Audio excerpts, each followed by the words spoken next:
حضور کا، ہمارا تو نہیں کہہ رہے. تو اللہ تعالیٰ ان کا یاد کریں گے. تو اما عائشہ صدیقہ رضی اللہ تعالیٰ وسیلہ پیش کر رہی ہے سرکار کا اللہ کی بارگاہ میں کہ بارش ہو جائے. اور جیسی وہ کھڑکی بنی اور کوئی پردہ نہ رہا آسمان اور حضور کے روضہ اقدس کے درمیان میں، تو بارش شروع ہو گئی.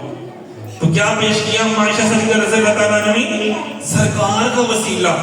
یار ازواج امہاتہم، مسلمانوں کی ماں ہے کون؟ نبی کی بیوی. تو ہماری کیا ہے؟ ماں. تو ہماری ماں کا عقیدہ یہ ہے یار ماں کا کہنا بھی نہیں مانتے. افسوس کی بات ہے نا کہ ماں کہہ رہی ہے کہ سرکار کا وسیلہ پیش کرو، انہوں نے کیا بھی. تو بچی کہہ رہے ہیں استاد، لوگ کہہ رہے ہیں نہیں نہیں شرک کا بدعت ہے. ماں نہیں لگیا شرک کا لگ گیا. تانوں پتا ہے مطلب جنہوں نے اپنی زندگی سرکار کے ساتھ گزاری ان کو نہیں پتا تو بنا اس کو. بڑی افسوس کی گل ہے نا. تو سرکار کی بارگاہ کا وسیلہ اللہ کے حضور پیش کریں تو آسمان سے بارش کا نزول ہوگا. اسی طرح حضرت عباس رضی اللہ تعالیٰ عنہ حضور کے چچا ہیں. حضرت عمر رضی اللہ تعالیٰ عنہ نے بارش ایک دفعہ ان کے دور میں قحط پڑ گیا تو انہوں نے حضرت عباس رضی اللہ تعالیٰ کو موبائل لے کر آئے اور ان کا وسیلہ پیش کیا اللہ کی بارگاہ میں کہ اللہ تعالیٰ یہ حضور کے چچا ہیں، یہ حضور کے چچا ہیں، ان کا وسیلہ. یہ کتابوں میں لکھا ہے، حدیث کی کتابوں میں تو انکار کر دو آپ. میں نے آپ کے سامنے بھی پڑھنے پایا کہ آیات کا بھی ریفرنس دیا اور احادیث کا ریفرنس دیا. یہ وہ ہے متفق علیہ کی اور مشہور و معروف احادیث ہیں، یہ سب جانتے ہیں اس کی وجہ سے. پھر اسی طرح جنگی یمامہ کے موقع پر یا محمد کا نعرہ. اب دیکھیں اس وقت تو حضور صلی اللہ علیہ وسلم کا وصال بھی ہو چکا تھا.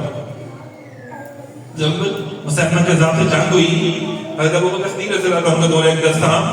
تو جب حضرت جنگی یمامہ میں حضرت حذیفہ رضی اللہ عنہ کی شہادت ہو گئی تو حضرت خالد بن ولید رضی اللہ عنہ نے جھنڈا اٹھایا. اچھا حضرت خالد بن ولید رضی اللہ عنہ وہاں گئے نا نعرہ لگاتے ہوئے تو انہوں نے کہا میں ولید کا بیٹا ہوں، میں عامر و زید کا بیٹا ہوں. پھر آپ نے مسلمانوں والا نعرہ جو تھا نا وہ بولا کیا. اور کیا نعرہ تھا ان دنوں مسلمانوں کا؟ نعرہ کیا تھا؟ یا محمد، کہ اے محمد آپ ہماری مدد فرمائیں. اچھا وہ بھی نعرہ تکبیر لگاتے تھے، مسلمان بھی نعرہ تکبیر لگاتے تھے. نعرہ تکبیر مطلب ہم کہتے ہیں نا لگاتے ہیں اللہ اکبر کہتے تھے. ادھر سے بھی اللہ اکبر کی صدائیں بلند ہوتی تھی، ادھر سے بھی اللہ اکبر کی عاشقان مصطفیٰ بھی حضور کے اصحاب بھی اللہ اکبر کا نعرہ لگاتے تھے. تو اصحاب جو ہے وہ آئے تو انہوں نے کہا کہ حضرت ابوبکر صدیق رضی اللہ تعالیٰ عنہ کو کہ حضور وہ بھی اللہ اکبر کا نعرہ لگا رہے ہیں، ہم بھی، تو کیسے فرق ہوگا؟ فرمایا تم یا محمد کا نعرہ لگا، تم یا محمد کا. حضرت ابوبکر صدیق رضی اللہ تعالیٰ عنہ نے بیان فرما دیا صحابہ نے کہ ڈیفرنٹ کیا ہے کہ جو حضور سے محبت کرتا ہے وہ سب سے اوپر ہے، جو سرکار کا وسیلہ پیش کرتا ہے وہ سب سے اوپر ہے. پھر اللہ تعالیٰ نے کامیابی اس کو عطا فرمائی جسے یا محمد کا نعرہ لگا نا.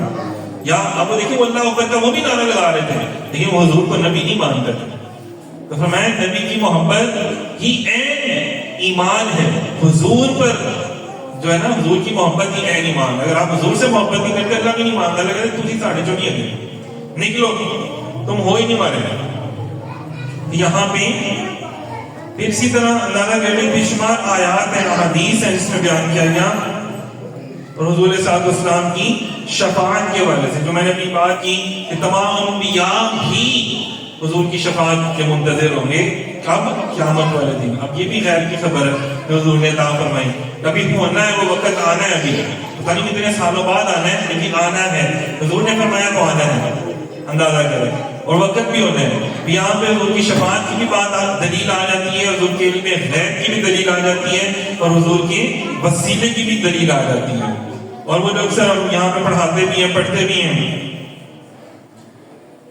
وَلَوْ أَنَّهُمْ إِذْ ظَلَمُوا أَنفُسَهُمْ. سورہ نساء کی جو آیت ہے اے حبیب اگر وہ لوگ جب اپنی جانوں پر ظلم کر بیٹھے تھے آپ کی خدمت میں حاضر ہو جاتے اور اللہ سے معافی مانگتے، آپ کی بارگاہ میں حاضر ہو کے معافی مانگتے. زکریا علیہ السلام نے مریم علیہ السلام کو حجرے میں جا کے دعا کی، اللہ نے قبول کی. تو اللہ تعالیٰ فرماتا ہے محبوب آپ کی بارگاہ میں آ جاتے تو معافی مانگتے میں معاف کر دیتا.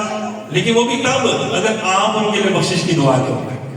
تو ایک آ گیا نا بندہ، اس نے عرض کی یا رسول اللہ آپ کا وصال ہوگا میری بخشش کیسے ہوگی؟ تو قریب ایک شخص آرام فرما رہے تھے تو حضور پاک میں تشریف لے کر فرمایا جاؤ اس کو کہہ دو میں نے اس کی دعا کر دی، اللہ تعالیٰ اس کی بخشش بھی کر دی. تو آج بھی سرکار اپنے غلاموں کو بخشوا رہے ہیں، بخشوائی جا رہے ہیں. اندازہ کریں تو حضور کے وسیلے سے، حضور کے صدقے سے، یہ سارے وسیلے کی آیات ہیں قرآن پاک سے کیسے ہم نکال سکتے ہیں. ایک آیت کا انکار پورے قرآن کا انکار ہے.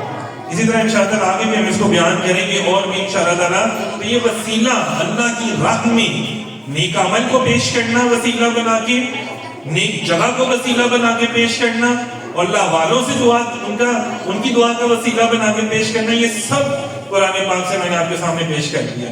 اب یہ آپ کے اوپر ہے کہ آپ اللہ کی بات کو مانیں یا لوگوں کی رٹی رٹائی بے ادبوں بدمزوں کی باتوں پہ عمل کرنا شروع کر دیں. اندازہ کریں وہ منافق لوگ تھے نا اس دور میں بھی, حضور علیہ السلام کے دور میں بھی تھے نا منافق. اندازہ کر لو حضور کی بارگاہ میں بھی بیٹھتے تھے لیکن عمل وہی نہیں کرتے تھے, اور بیٹھے رہتے تھے یہودیوں کے پاس. آج لوگ کہتے ہیں کدھر بھی نماز پڑھ لو تو جائز ہے, تو پھر سرکار نے کیوں نہیں پڑھی نماز مسجد ضرار میں, اور سرکار نے مسجد قباء میں کیوں پڑھی؟ پھر اس کا جواب کون دے گا؟ مسجد ضرار کیوں نہیں موجود ابھی, مسجد قباء کیوں موجود ہے ابھی, جہاں میں 2 نفل پڑھنے سے مقبول عمرے کا ثواب ہے. تو وہ بھی تو وسیلہ ہے نا, وہ بھی تو اللہ کی بارگاہ میں وسیلہ, اس جگہ مبارک جگہ کا وسیلہ پیش کر رہے ہیں کہ اسلام کی پہلی مسجد ہے جو نبی کریم علیہ السلام نے خود اپنے دست مبارک سے بنائی, اپنے پیارے اصحاب سے مل کر بنائی. واللہ یحب المطہرین, پاکیزہ لوگ جن سے اللہ بھی محبت کرتا ہے, اللہ کے محبوب بھی محبت کرتے ہیں, انہوں نے بنائی, ان کے ہاتھ اس میں لگے ہیں. اللہ تعالیٰ ان کا وسیلہ پیش کرتے ہیں, ہماری دعائیں قبول کر لیں. اندازہ کریں ہر مسجد میں نماز پڑھنے کا ثواب 1 لاکھ نہیں ہوتا, ہر مسجد میں نماز پڑھنے کا ثواب 50,000 نہیں ہوتا. نسبت کی بات آ جاتی ہے نا, وسیلے کی بات آ جاتی ہے. تو اسی طرح یہ وسیلہ اور نسبت ہے, ہر جگہ پہ بندوقیں نہیں چلانی چاہیے فتووں کی, شرک اور بدعت کی. شرک اور بدعت کے نام سنے ہوئے ہیں, کبھی خدا را ان کی ڈیفینیشن بھی کسی اہل علم کے پاس جا کر پوچھتے ہیں. کسی بھونکے بخیل کے پاس نہیں جانا, بد مذہب گستاخ کے پاس نہیں جانا, اہل علم کے پاس میں جانا. تو بھئی ہمیں دلیل سے بات کرو, اس کی جو تفصیل ہے, جو اس کی دلیل ہے, جو حضور نے بتائی ہے وہ ہمیں بتاؤ نا. جب حضور نے منع کیا تو ٹھیک ہے غلط ہے, لیکن جب سرکار نے منع فرمایا تم کون ہوتا؟ ہمارا اللہ تعالیٰ سے دعائیں کہ اللہ تعالیٰ اپنے محبوب بندوں کا صدقہ اور وسیلہ اللہ تعالیٰ ہم سب کی بخشش فرمائے, اور حق سچ کہنے کی توفیق عطا فرمائے, اور اپنی اور اپنے دوست سے بات کی اصلاح کرتے رہنے کی توفیق عطا فرمائے. بہت شکریہ, جزاک اللہ خیر.